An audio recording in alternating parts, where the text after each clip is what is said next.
আজিৰ কবিতাৰ শিৰোনাম খুৰখী কাঞ্চনমতী।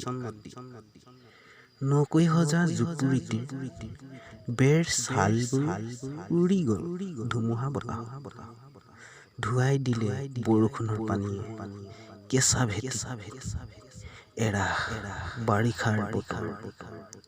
নৈ বিল জান-জুৰি নিজৰাত উজান পৰে। ৰহদৈ ভোগদৈহঁতে মাছলৈ যায়, মুদৈয়ে বেপাৰ কৰে ক্ৰমশঃ। পছুৱা জাকত বৰদৈচিলা আহে, ঋতু আহে ঋতু যায়, বেৰ ছাল উৰুৱাই কেঁচা মাটিৰ ভেটি জহি খহি যায়। হায় কাঞ্চনমতী, তই যে নিৰূপায়